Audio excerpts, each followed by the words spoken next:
Olá, amigos defensores do agro. Estamos aqui para a gravação do nosso terceiro episódio do podcast, né? Hoje trazendo um tema muito relevante, que eu acho que é do interesse de todos, né? Principalmente aí os nossos seguidores dentro do agronegócio, que é como ganhar dinheiro, né? Então, isso aí com certeza é um assunto que instiga a todos aqui.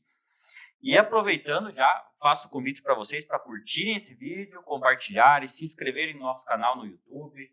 Tem o nosso Instagram, Facebook.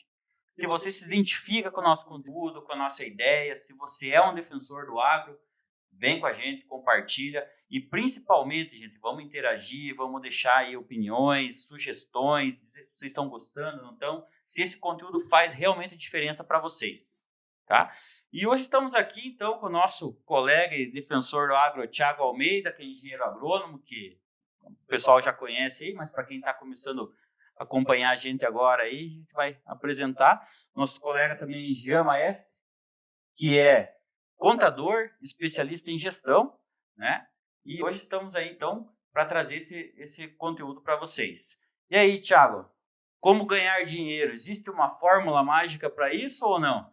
Baita desafio, né, Robson? Como ganhar dinheiro com o agronegócio? Então, nosso objetivo aqui é entregar um pouco de conteúdo em relação a isso, como já mencionado por você, e levar um pouco de valor às pessoas que estão no agronegócio nos ouvindo e também às pessoas que têm curiosidade sobre o agro. A gente vai comentar alguns pilares importantes, Robson, em relação a isso para reciclar algumas coisas e poder contribuir de tal forma a cada vez mais nós mantermos esse setor eficiente dentro do agronegócio. Legal, Thiago. E Jean, você principalmente como especialista em gestão aí, você acha que isso é relevante aí nessa tentativa de ganhar mais dinheiro dentro do agro? Olá, pessoal, prazer muito grande também estar mais uma vez partilhando das informações e dos conhecimentos. Cara, eu acho que qualquer atividade que a gente for fazer é importante ganhar dinheiro, né? É muito bom ganhar dinheiro. O retorno é fundamental, né? Se não tiver retorno, não tem negócio, né? Quem não quer? Quem não quer, né? Uhum. Então, acho que a gente vai aprofundar algumas coisas, discutir. A gente não é dono da verdade, são ideias, conceitos, ideias, né? Isso, e aí vamos ver o que sai. Eu não sei, partindo aí de um início, o que seria o principal ponto a gente mostrar aqui? Seria a identificação do que a pessoa quer trabalhar, em que área ela quer se aprofundar, né? Eu acho que hoje assim, a gente consegue ver, né, que com a gestão adequada, tanto as pequenas propriedades quanto as grandes, elas podem se tornar lucrativas, né? Então, Thiago, tecnicamente falando, assim, você acha que qual seria o primeiro passo para a gente começar a trabalhar esse assunto? Do agro, né, Robson? Eu acredito que o que você falou faz total sentido, que é a identificação. Talvez o Jean pode me ajudar nisso. E não só no agronegócio, eu acho que qualquer outra atividade economicamente rentável que qualquer outra pessoa trabalhe, tem que ter essa identificação como setor, pelo menos, esse conhecimento da área. Então, sim, a gente pode ver na prática muito forte as propriedades onde a família ou o produtor tem uma identificação muito forte com o agronegócio, onde tem uma performance muitas vezes um pouco maior. Gostar do que faz, gostar de onde está, do que está fazendo, já muda a performance. A rentabilidade vem através da performance, a performance vem através do amor, vamos pensar assim, né, pelo negócio. Né? Então, se a pessoa já não... o agro pode dar dinheiro, mas se a pessoa não gostar daquilo que faz, provavelmente não vai para frente, né? E aí a gente tem várias formas também, né? A gente fala da identificação, que ela é fundamental para o produtor que talvez está lá com a mão na massa, propriamente dito, né? Então, o que é a realidade da nossa região, grande parte dos produtores atuam na atividade. Mas a gente tem várias formas de estar no agronegócio. Eu acho que uma delas, e a que mais existe no Brasil, é essa situação, onde o produtor tem uma propriedade, né, rural e se identifica, trabalha, faz a gestão, tem a liderança do negócio.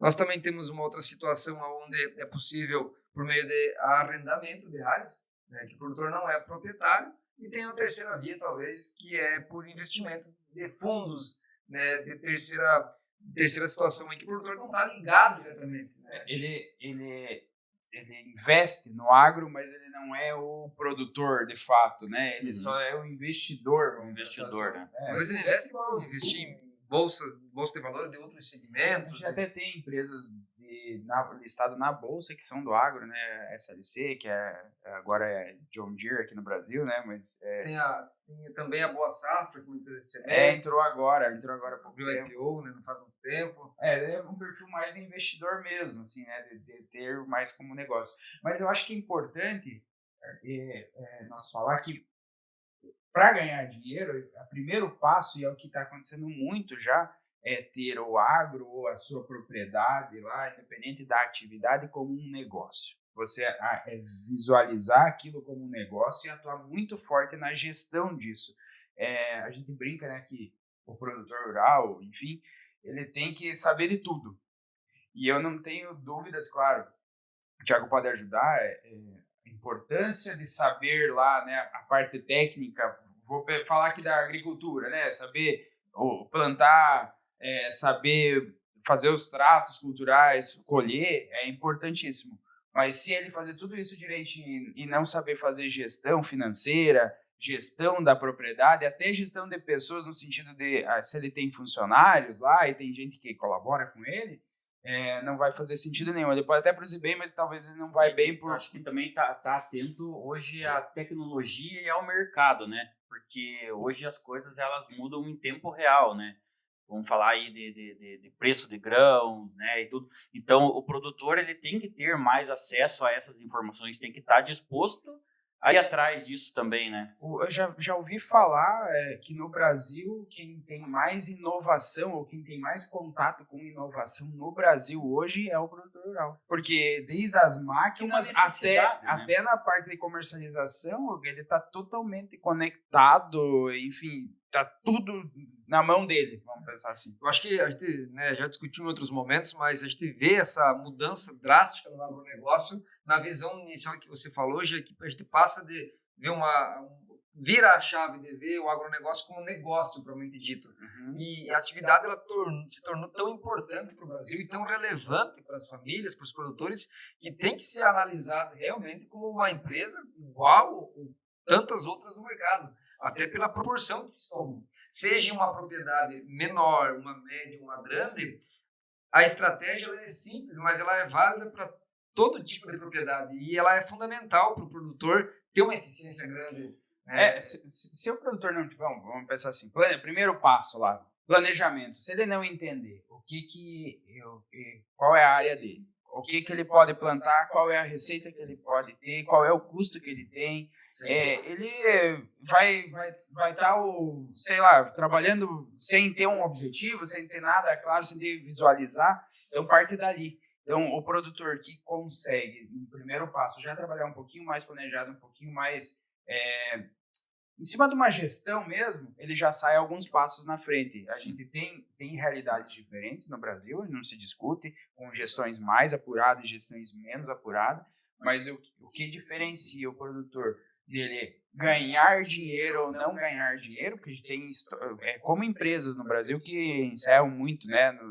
Tem muito produtor rural que sai da atividade, mas é em função dele não entender esse novo contexto, esse novo modelo sei lá, de gestão. Negócio, né? E a gente sai de um momento onde o agronegócio ele era feio, ele era difícil e ele não era rentável. Né? Para o momento de hoje, onde o agronegócio ele é extremamente bonito, é bom estar no agro, aos olhos de todo mundo, todo mundo que está no agro. A gente só vê falar que o Brasil, né, vive na pele isso, que é a próxima potência mundial do agronegócio, que o que sustenta o país é o agronegócio e que o agronegócio dá dinheiro. Então a gente sai desse agro, talvez lá nos anos 2000 para trás, né, de um agro difícil, um agro um pouquinho mais feio que não era tão rentável, para um agro com a tecnologia de hoje, fácil, né? Dá para se dizer quando comparado antigamente. É mais fácil produzir, mais fácil estar dentro do agro. Totalmente. Então, vem para um agro mais fácil, vem para um agro mais prazeroso, né? E vem para um agro mais rentável. Mas, para isso tudo, é fundamental a gestão eficiente. Mas aí a gente sempre brinca, né? Que os investimentos, quanto mais risco, mais rentabilidade. Então, o agro ele é mais rentável hoje, mas ele é mais arriscado, porque o valor que envolve hoje dentro do agro, uma pequena propriedade rural, ela movimenta mais dinheiro do que muitos e muitos comércios na cidade que, por exemplo, lojas pequenas, enfim, emprega 4, 5 pessoas da família numa propriedade pequena, que talvez numa loja tem 2, 3 pessoas trabalhando só. Sobre essa questão do risco, né? Eu acho que talvez vocês podem até me ajudar a me explicar um pouco melhor isso, mas o investimento hoje, né, ele tem que ser pensado dentro do agro, acho que mais a longo prazo também. Porque, por exemplo, uma situação de um clima ruim numa safra pode desmontar todo um planejamento, né? Desestruturar totalmente, né? A gente estava falando antes que o produtor, né, você está falando de identificação. O produtor que não se identifica com assumir riscos, ele não tem que nem estar na atividade. Porque a atividade do agronegócio, não importa qual das atividades, se é agrícola, se é pecuária, enfim, ela é de totalmente risco, ela é muito risco. Até mesmo, né, Gê, porque a gente trabalha com um fator que é incontrolável. Todo o agronegócio, independente da segmentação, ele é totalmente dependente da condição climática.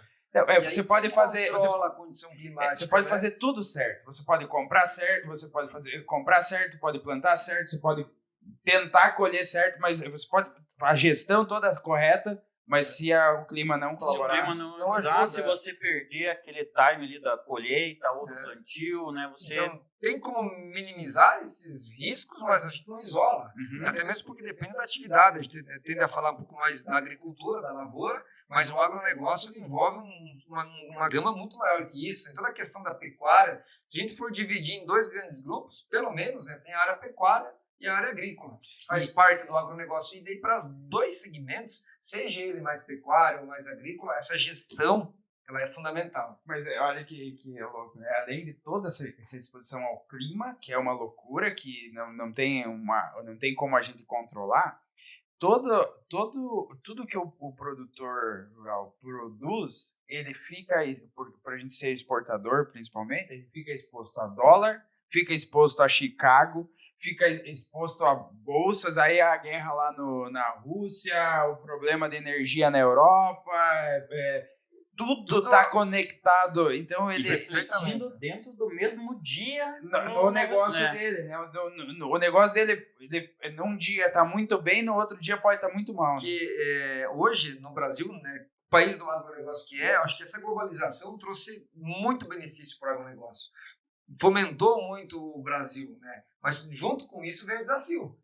que o Brasil precisa exportar alimentos para fora do mundo. E aí sim, com essa informação conectada, tudo que acontece do outro lado do continente, do mundo, afeta drasticamente, né, a economia brasileira e o produtor rural na ponta. E a gente tem provas disso, para concluir aqui, né, que olha o que aconteceu com a guerra. Né? Olha a diferença de custo de produção que a gente teve, a volatilidade que a gente teve nesses últimos 12 meses em relação ao que aconteceu no mundo, com talvez fim de uma pandemia, mas antes disso teve a pandemia. Estávamos nos recuperando da pandemia, veio a guerra. Ela praticamente dobrou a guerra da Ucrânia com a Rússia, né? Em função de nós sermos dependentes de importação de muito fertilizante, principalmente, ela basicamente dobrou o custo de produção. Então, o produtor que tomou como decisão adquirir os insumos com antecedência, teve o dobro de rentabilidade. Dá para se dizer que sim, ou aumentou muito, pelo menos, a sua margem. Né? Sim. Agora, é fácil tomar decisão ou é difícil? Olha só, todos esses riscos que tem na atividade, só tem uma coisa que o produtor pode fazer para reduzir esses riscos e talvez ganhar mais dinheiro, que é fazer gestão.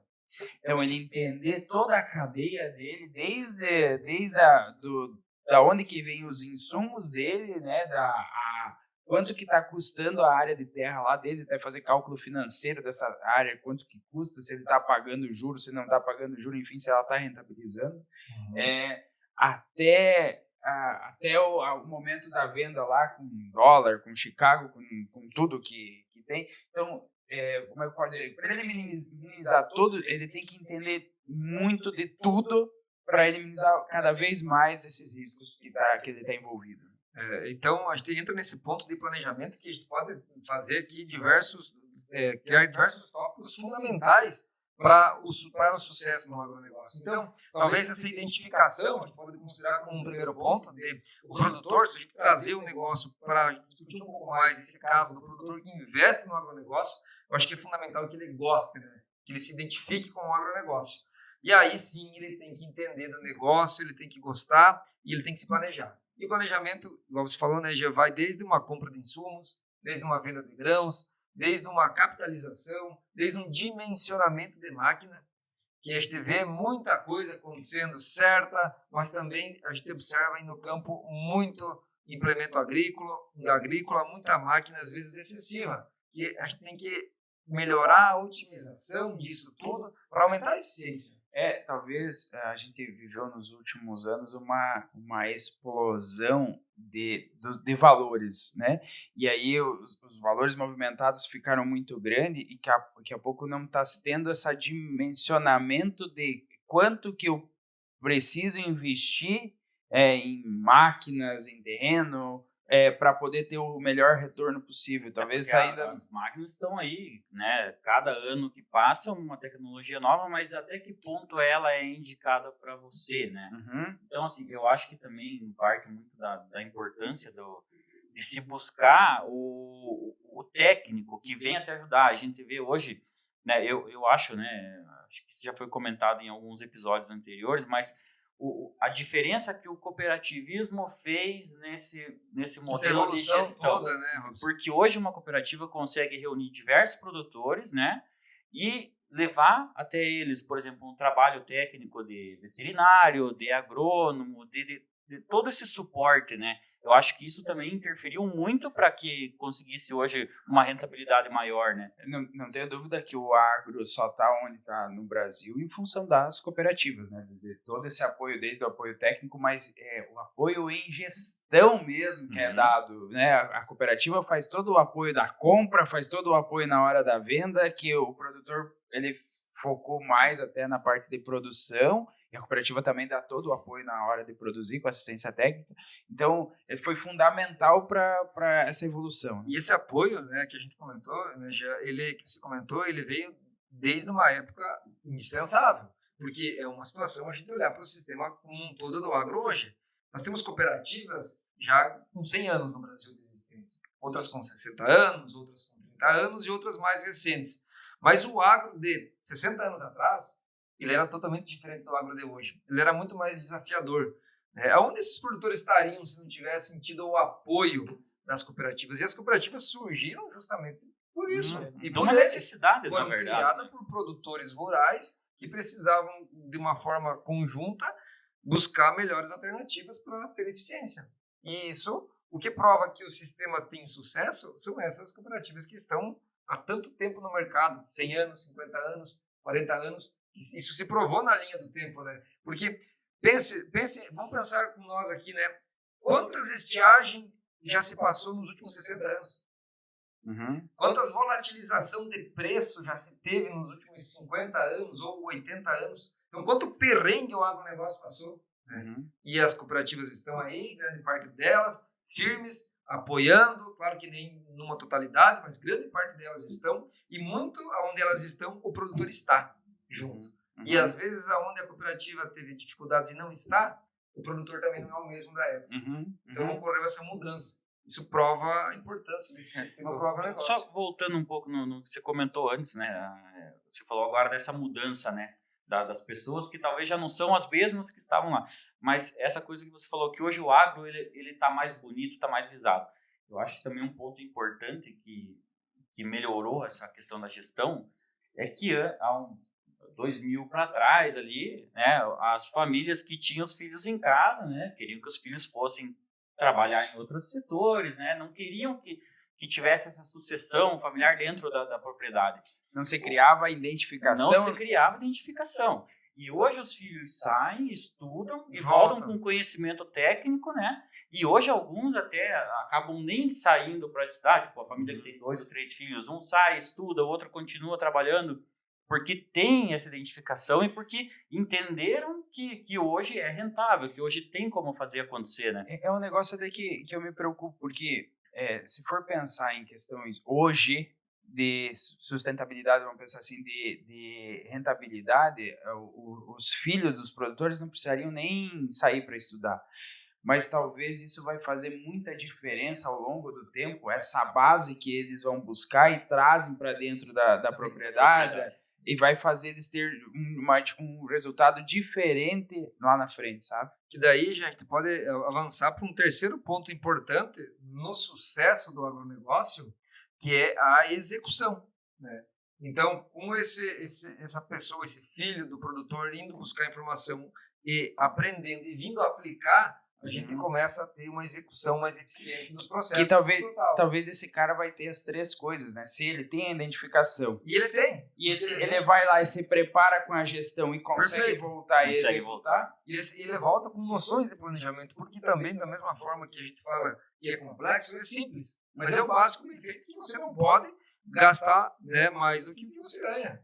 Simplesmente dessa forma, claro, que daí colocando as situações peculiares da atividade no meio do negócio. E executar muito bem feito, né, e torcer e rezar para Deus que o clima aconteça de uma forma adequada, que as coisas elas vão dando certo no agronegócio. Tem uma visão distorcida até, que talvez a grande maioria das pessoas que não vivenciam o agro, né, a gente está falando aqui que o agro é rentável, então, tipo, às vezes parece que isso é muito fácil, né?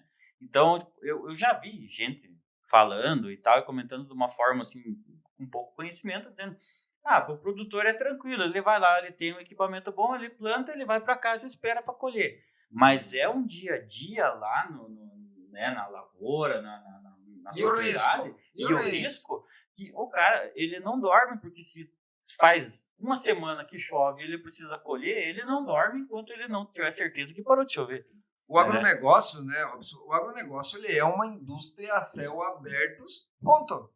Será que todo mundo que fala do agro teria estômago e capacidade emocional para viver um negócio onde você, de certa forma, alavanque ou invista uma grana bem pesada, trabalhe nela, espere o tempo e o clima acontecer para colher esses frutos? E visão muito de longo prazo, né? Que a gente mais jovem, a gente quer tudo muito imediato, né?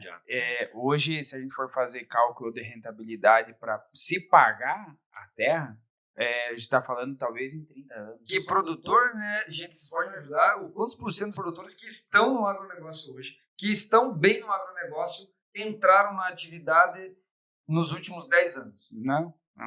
Nenhum. Né? Então, nada mais justo do que esses produtores que estão no agronegócio há gerações, que eles colhem os frutos das sementes que foram semeadas ou por eles ou pelos familiares deles há muito tempo atrás, porque levaram muita pancada. Sim. Assumiram os riscos realmente. Então é fácil, né, olhar, né, Robson, para o agro e dizer que o agro isso, o agro aquilo, o agro, né? Sim, o agro está muito melhor do que teve.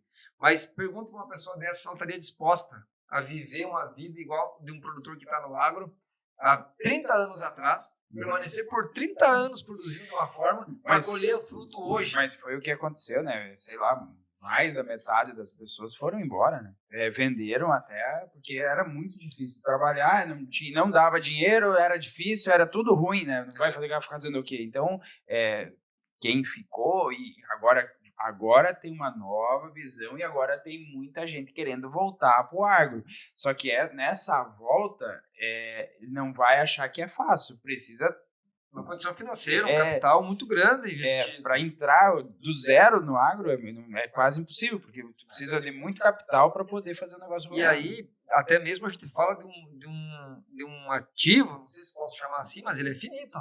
Porque se a gente pensar no mundo e no Brasil, existe o território que existe. Alguém constrói mais terras? Carros a gente faz mais. Edifícios a gente constrói. Construção civil, precisou mais apartamento? Constrói. Fábrica, constrói. Alguém constrói mais 1 hectare de terra? Talvez seja por exemplo, um tipo de investimento, né, que é algo finito. Que é algo que não vai... Falando agora, né, eu como engenheiro civil, o problema de moradias e tal, você se resolve verticalizando uma cidade, né? Pronto. Então, pronto, você muda um plano diretor e tal. E agora, as leis que a gente tem hoje no Brasil, que para você abrir uma área nova de terra não é bem assim. O pessoal fala aí como o agro aí está desmatando, porque não sabe. Mas se for estudar, vai ver o quanto é difícil você conseguir um alqueire a mais de terra. O que tem que ser feito? Tem que pegar aquela área que ele tem, tentar trabalhar mais. Mas ele não pode construir um prédio em cima da mesma área e produzir.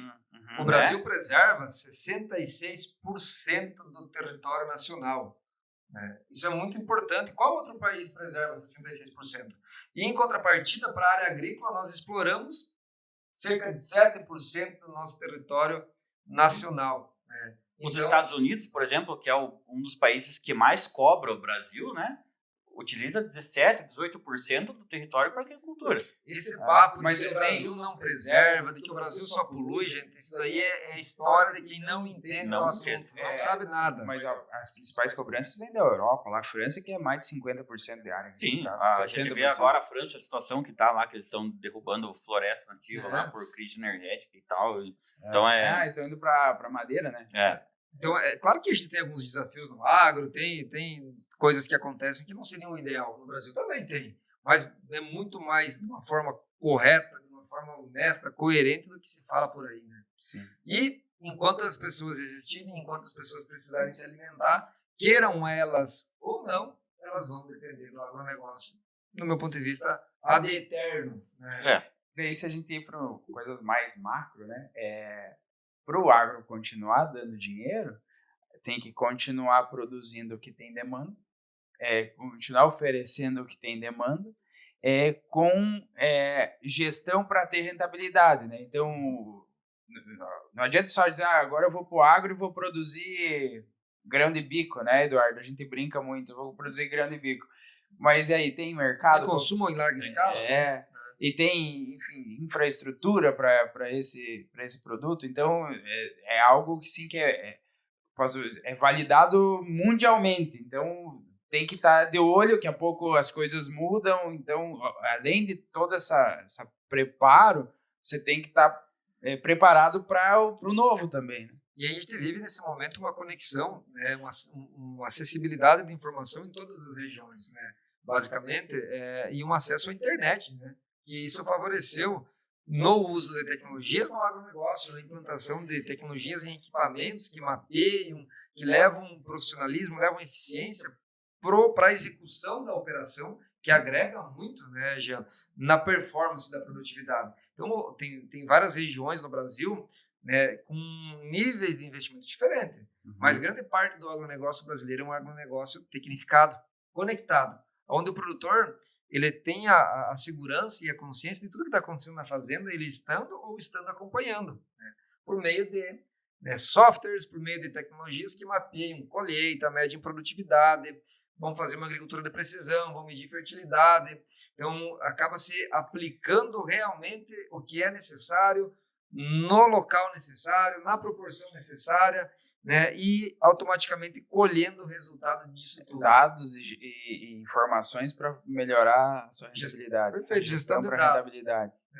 Então, tem essa profissionalização de avaliação no planejamento do agronegócio muito forte. Em relação a investimentos, assim, como que vocês entendem que teria que ser? Até antes da gente começar a gravar aqui, a gente estava tendo uma conversa sobre perfil de investidor, né? Sobre você ter dívida para poder crescer ou você economizar para conseguir um montante lá na frente. As duas situações, elas vão demorar um pouco mais. Talvez se você quer ser mais conservador, você vai demorar mais tempo para você ter o teu retorno. Se você é mais arrojado, você corre mais riscos e tal.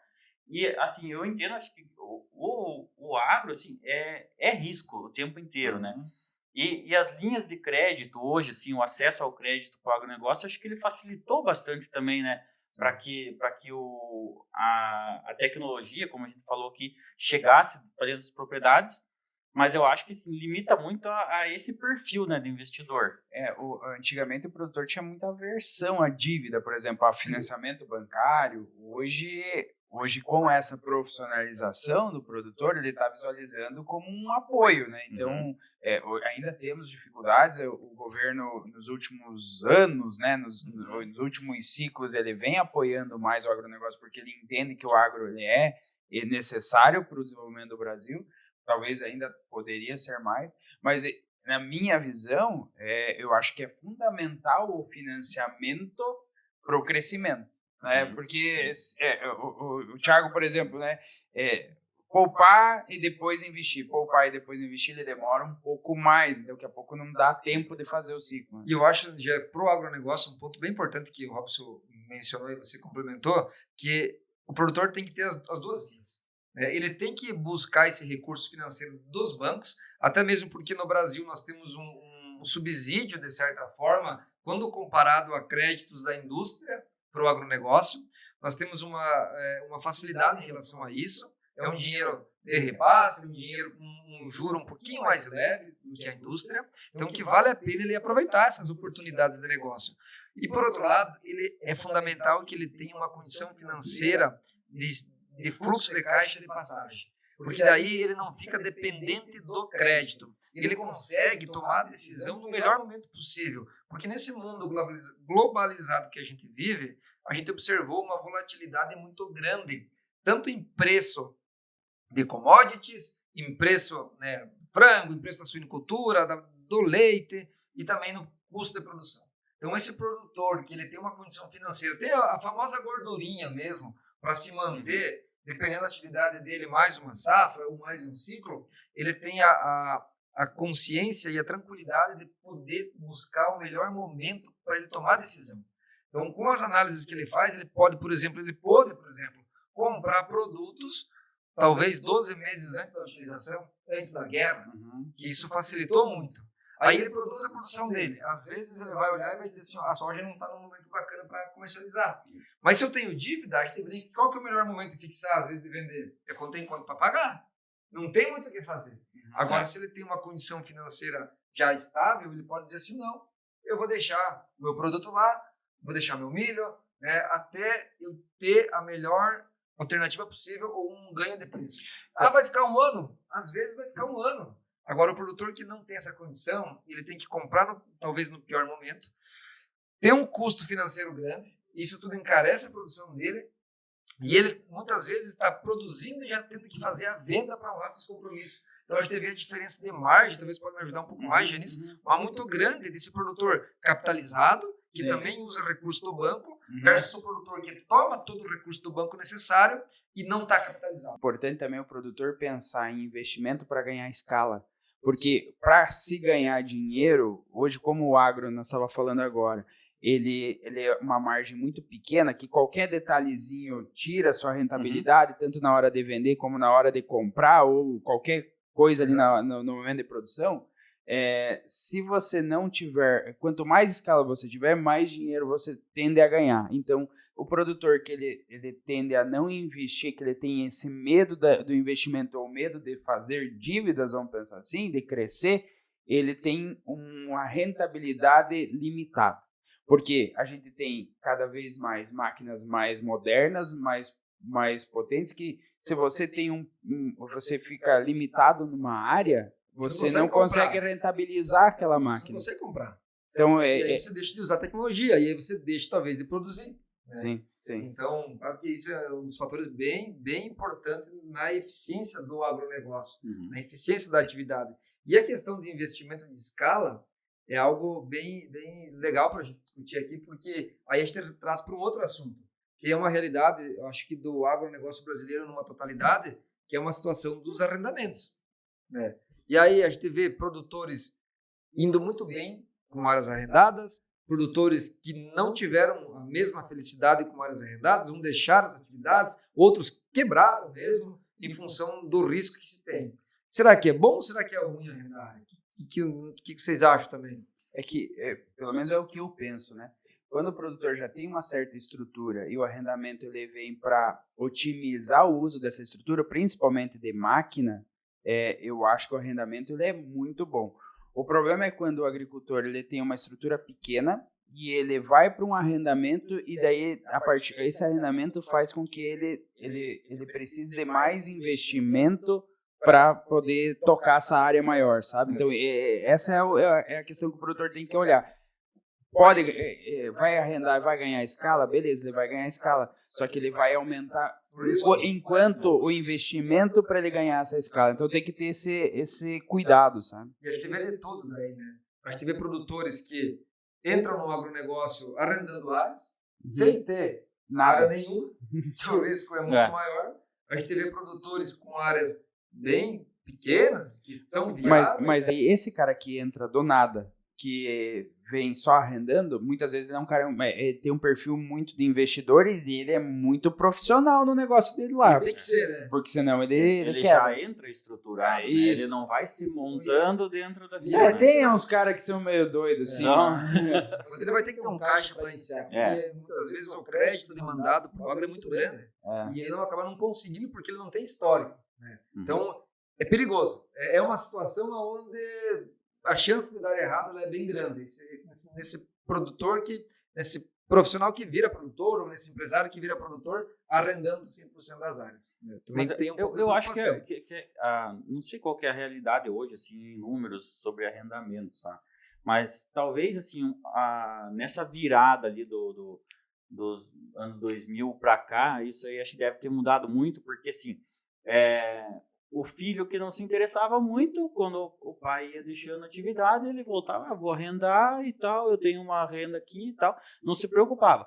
Hoje ele entende que ele consegue fazer daquilo ali gerar mais dinheiro, então talvez até vai arrendar para se estruturar e tal, mas em pouco tempo ele vai estar querendo tocar aquela área dele. Teve muitos casos também, por exemplo, doutores e gente que ganhava dinheiro na indústria, no comércio, no serviço, né? Eles investiam muito em terra. Então, aquele pequeno produtor ou o produtor que não conseguia viabilizar a atividade, ele ia embora e aquele outro cara que tinha dinheiro achava como uma forma de investimento comprar a terra. Então, ele não é produtor, então é melhor para ele não é do negócio, ele não tem identificação, ele era só investimento a compra de terra. Então, volta lá na identificação, né? Que é o primeiro ponto do score dele. Então, para ele é arrendar, ele não faz sentido para ele não tem, a identificação dele é outra atividade que ele tem, então o negócio dele ele vai arrendar para alguém, para algum produtor que entenda dessa parte de produção, de gestão, não sei o que, e vai deixar para frente. E acredito que ele está totalmente certo. Sim. Ele é outro negócio construiu aquele ativo, então tá tudo certo e é o melhor. Esse eu acho que a maior parte talvez os investidores no agro ainda hoje sejam esses caras aí.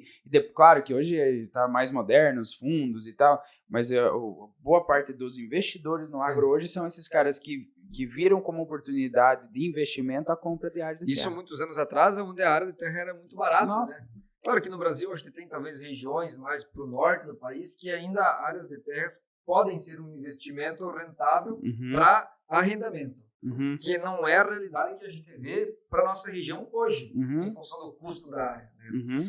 E aí a gente tem aquele segundo caso, né, que é aquele produtor que tem uma ambição, que ela é fundamental, de crescimento na vida. Né? Que aí a gente tem as devidas proporções, que a gente discutiu da eficiência. O produtor com uma área menor, se ele arrenda, eu diria até para vocês que assim, o produtor que ele tem 10 alqueires, ou ele tem, então, convertendo para hectares, 24,2 hectares, e ele arrenda de um vizinho dele muito próximo, mais 24,2 hectares, está totalmente tranquilo, desde que esse arrendamento, esse custo de aluguel, seja um custo racional. E desde que as máquinas dele já toquem. Perfeito, então. A gente vê muitos produtores tendo muita eficiência e crescendo dessa forma.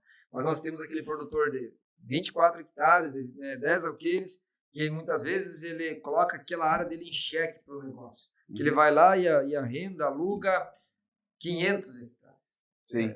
Além da escala, como o agro estourou e está dando dinheiro, tá? Eu vou falar isso, está dando dinheiro hoje, tem a questão do cara que ele ficou uma briga de todo mundo querer aquela área e aí começou a se pagar valores que não tem viabilidade, sabe? Então tem vamos pensar, essa disputa, esse negócio que virou uma coisa que não é saudável, vamos pensar. Tem um sentimento de escassez, né? De um lado tem várias pessoas querendo arrendar e do outro tem um interessado em alugar pelo maior valor possível. E daí, se não for alugar, se o cara pensar em comprar, então o arrendamento ele está quase se tornando inviável, dependendo da situação. Se o cara tem uma estrutura que ele tem uma eficiência muito boa, talvez ok. Mas se não, ele vai trabalhar sem rentabilidade. Aí o cara pensa, então eu vou comprar. Aí quando o cara vai pensar em comprar os valores de hoje pela rentabilidade que está entregando, de 20 a 30 anos para voltar. Sentido, Não faz sentido. Então, para a pessoa, né, entrar dentro do negócio, né, porque olhando de fora é muito interessante, né? Então a pessoa tem que entender que quem está ali, a gente volta lá naquele cara que estava há 30 anos atrás, sofrendo e tal, que hoje está colhendo os frutos. Sim. Né? Então, gente, não é fácil. Inclusive, hoje a gente estava conversando com um construtor que está construindo umas obras no norte do Brasil lá. E lá está iniciando esse processo, né, do pessoal que tem dinheiro. As terras lá são terras mais fracas, que tem que trabalhar, que tem que ter todo um preparo para poder realmente se tornar produtivo. Tem um investimento, vamos pensar assim. Então, ele vai lá, ele compra grandes quantidades de terras, com valores de pequenos aqui do sul, vamos dizer, né, da nossa região. E alguém vai lá, planta, daqui uns anos ele tem uma terra pronta para que ele vá lá e consiga que daí é estratégia, né? Ele compra a área e daí depois arrenda porque ele não tem o capital para comprar e plantar. Então ele divide com um cara que tá para alugar, né? Quer ver uma conta racional aqui para todo mundo que nos ouve, que prova tudo que a gente falou da viabilidade? Se a gente pegar a cultura da soja, que é a cultura, né, mais importante do Brasil e a mais plantada na nossa região, a gente pensar aqui num custo de produção, né, hoje, em sacas de soja por hectare plantado, que o produtor tem que investir na compra de insumos para produzir, nós falamos hoje tranquilamente de um produtor capitalizado que tem a condição de comprar à vista em 30 sacas por hectare, né, de custo de insumos para plantar. Uma média Brasil hoje está falando de quanto? 60? Não, de colheita? Quando vai colher? Sim, no Brasil não deve dar 60, né, Jean? Mas vamos trabalhar com 60 na nossa região. De média, tem produtores acima e abaixo. Mas vamos lá. 30 sacos por hectare de custo de produção, aí vem o arrendamento. A gente vê áreas, vê negócios saindo a 20 sacos por hectare. Até alguns a mais, né? Mas vamos pensar no 20. A gente já foi para um custo de produção só de insumos e custo de arrendamento de 50 sacos por hectare. E aí, mais maquinário? Não falamos em máquina, não falamos em mão de obra, não falamos em custo de combustível, não falamos em risco de oportunidade, não falamos em custo financeiro, né? Para uma produtividade média de 60 sacos por hectare. Então, vai ter anos que vai ser menos que 30, vai ser 20, vai ter anos que vai ser 40. Mas a linha, ela é bem tênua, né? Ela é bem, a linha do sucesso e do fracasso está bem ajustada. Anda ali o tempo todo. E um investimento legal, que o clima ajude, esse 60 talvez fique pouco. Talvez os produtores que nos ouvem vão dizer, meu Deus, o Thiago tá doido aí, que 60 o quê? Nós estamos produzindo 80. Sim, mas olhe para um histórico para trás dos últimos 5 anos e faça uma média da propriedade e vê se foge muito. Não foge. Então, em um ano pode dar certo, em outro pode dar errado. Então, é muito arriscado essa questão quando se alavanca demais. E o nível de investimento, como é tudo muito caro, não é algo para se brincar. Você fala de milhões em poucos minutos aí, né? Com toda certeza. Hoje a gente fala de um custo de produção, se pegasse esse custo e converter em reais, para quem nos ouve, tranquilamente de 4 a 5 mil reais por hectare plantado, de investimento antes para colher depois. Né? Para dar 1 milhão, gente, não precisa muita coisa. Para dar 2, né?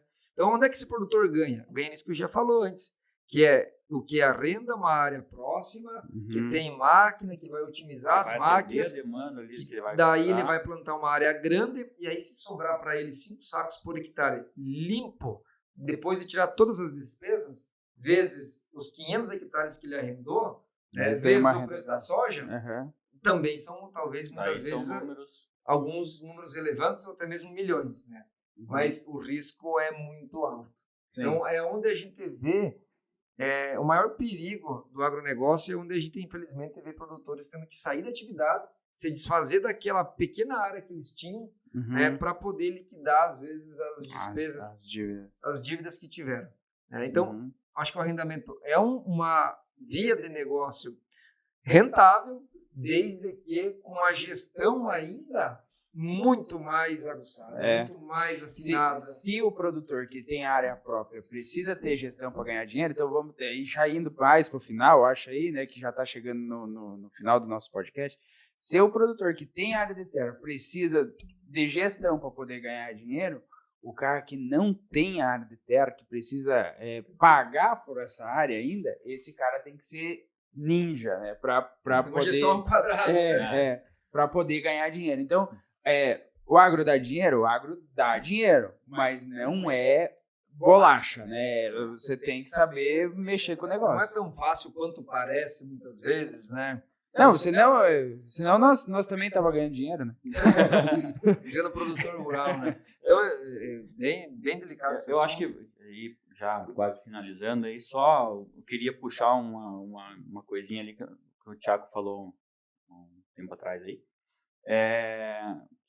Voltando na questão das desinformações que circulam sempre, né? Tipo, para o pessoal que não está inserido no agro, né? Foi falado sobre o subsídio, né? Sobre crédito e subsídio. Muito se fala, né? Tipo, o agro é privilegiado porque o governo tem subsídio, porque não sei o quê. Gente, o subsídio, o que ele é? Ele é uma ajuda para fazer o país trabalhar para atender uma necessidade. Mas não é nem um dinheiro dado, né, Robson? Não é um dinheiro dado, exatamente. Deixar claro aqui que o fato de a gente falar que o sistema subsidia um pouco o agro é repassar um dinheiro a um juro um pouquinho menor do que o da indústria. Uma condição mas diferenciada. O tem que devolver na íntegra esse dinheiro. Mas e por que se abre esse subsídio ou para o agro? O subsídio já foi para a indústria automotiva, já foi para a indústria da construção, já foi para N coisas. É de acordo com a necessidade do país, né? Então, como a gente já discutiu aqui, que o governo tinha planos de desmatamento há 50 anos atrás. Incentivava o desmatamento. Por quê? Porque precisava produzir comida, né? Então, por que existe alguma... não é uma facilitação, né? É induzir a pessoa a fazer aquilo que a gente precisa, que é produzir alimento. Né? Porque se o governo não apoiar, como é uma atividade de extremo risco, se o governo não apoiar, ninguém vai ficar na atividade. E o que seria do Brasil sem o agro? O que seria do mundo sem o agro? Porque seria o que a gente discutiu.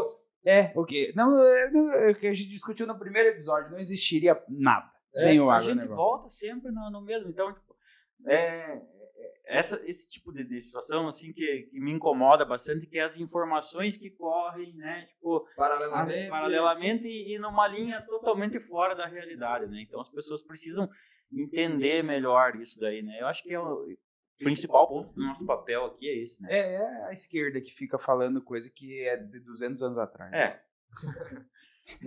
Não era para falar de política? Hoje já foi. Aos que queiram ouvir esse nosso episódio, nós temos um episódio falando sobre como a esquerda e a direita atuam dentro do agronegócio, né? O que a gente entende que é melhor, né? E não tem como a gente não dizer, né? A gente entende que a política de direita ela é melhor para o agronegócio, né? E a gente tem lá os nossos porquês, né? Vocês podem entrar aqui no canal e olhar, né? E acho que estamos partindo aqui para o encerramento, pessoal. Thiago aí quer deixar as considerações finais aí para o pessoal. Perfeito, eu espero que a gente tenha contribuído de certa forma a quem nos assiste ou a quem está ouvindo em relação ao conteúdo do agronegócio. E eu só tenho a dizer que eu tenho uma admiração incrível por todos os produtores rurais do Brasil hoje, sejam eles pecuaristas ou da agricultura, pelo movimento que eles fazem, pelo patriotismo que eles têm, pela garra, pela insistência, pela força, e com toda certeza o Brasil não seria o Brasil de hoje sem o agronegócio, sem os produtores do agronegócio. E o desafio que nós temos aqui é deixar claro isso, falar a verdade e desmistificar muitos assuntos que se falam por aí que é mentira em relação ao agronegócio. E mostrar para todo mundo que o agronegócio é eficiente, é rentável, mas não é com brincadeira que se faz, não é tão fácil, exige essa identificação com o agro, exige um planejamento e, além de tudo, uma execução com excelência para que se tenha uma performance econômica do agronegócio. Perfeito, Thiago. Legal. Na minha parte era isso, acho que até finalizei antes, né? Essa importância da profissionalização, da gestão, acho que é fundamental para o agro, não é só isso, né? Como a gente comentou durante o podcast, mas eu acho que é fundamental tudo que a gente colocou na mesa para que se ganhe dinheiro no agro, que era a proposta da conversa de hoje, né? Eu quero dizer, o agro dá negócio, mas não é fácil, não entre achando que é fácil, que não é não. Beleza, gente. Ó, um prazer muito grande estar aí apresentando para vocês aí essas opiniões dele. Né? Eu quero dizer que hoje o nosso colega Beto Rossati não pôde estar presente aqui, né? Teve um compromisso. Agradecer ao Eduardo aí, que é o nosso colega do marketing, das comunicações aí, que faz todo esse trabalho técnico aí para nós e torna esse trabalho possível. Né? Reforçando para vocês aí, pessoal, se identificaram com o nosso trabalho, se identificaram com o nosso ideal, né? Compartilhem, façam essas informações verdadeiras chegarem adiante, tá? Isso que eu falo aqui, que a gente comenta aqui, tipo, dessas informações que circulam, elas circulam com uma força muito grande. Então, essa nossa força também tem que ser grande de levar a verdade para frente, né? Agradeço mais uma vez aí quem acompanhou, pessoal, e até a próxima.